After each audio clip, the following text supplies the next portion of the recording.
ദൈവത്തിൻ്റെ അതിപരിശുദ്ധമായ നാമം വാഴ്ത്തപ്പെടുമാറാകട്ടെ. ഫിലിപ്പിയ ലേഖനം 3:14 ഒന്ന് ഞാൻ ചെയ്യുന്നു, പിമ്പിലുള്ളതും മറന്നും മുമ്പിലുള്ളതും ആഞ്ഞും കൊണ്ട് ക്രിസ്തുവേശുവിൽ ദൈവത്തിൻ്റെ പരമവിളിയുടെ വിരുദ്ധനായി ലാക്കിലേക്ക് ഓടുന്നു. ഇന്നലകളെ ഓർത്ത് നമുക്ക് വളരെ സങ്കടപ്പെടുവാനുണ്ടായിരിക്കാം. ഇന്ന് അവ ഓർത്തുകൊണ്ടിരുന്നാൽ നമുക്ക് മുൻപോട്ട് പോകുവാൻ സാധ്യമല്ല. അതിനാൽ അവയെല്ലാം മറന്നു കളയണം. ഇന്നലകളുടെ മേൽ നമുക്ക് ഇനിയും ഒരു സ്വാധീനവും ചെലുത്തുവാൻ സാധ്യമല്ല. അവ ഇനി വരാതെ പോയത് പോകട്ടെ, ഇനി മുൻപോട്ട് പോകാം എന്ന മനോഭാവത്തോടുകൂടെ മാത്രമേ ജീവിതത്തിൽ വിജയിക്കുവാൻ കഴിയുകയുള്ളൂ എന്ന് നമുക്ക് മനസ്സിലാക്കാം. അതുകൊണ്ട് ജീവിതത്തിൽ പിമ്പിലേക്ക് നോക്കിയാൽ വെറും തോൽവികളും സങ്കടങ്ങളും മാത്രമായിരിക്കുകയില്ല. പലപ്പോഴൊക്കെയും നീ ജയിച്ച സന്ദർഭങ്ങളും കണ്ടേക്കാം.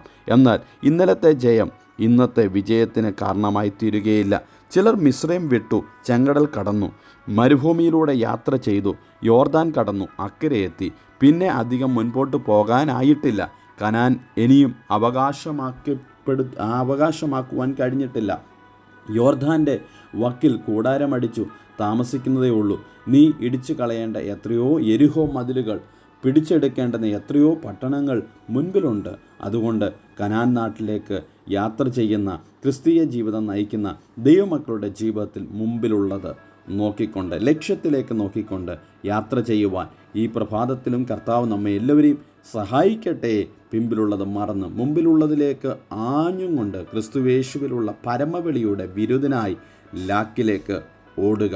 നമ്മുടെ ഓട്ടം അവസാനിപ്പിക്കുകയല്ല, നമ്മുടെ ഓട്ടം ലക്ഷ്യസ്ഥാനത്തെത്തും വരെയും തുടരുവാൻ ദൈവം നമ്മെ എല്ലാവരെയും സഹായിക്കട്ടെ.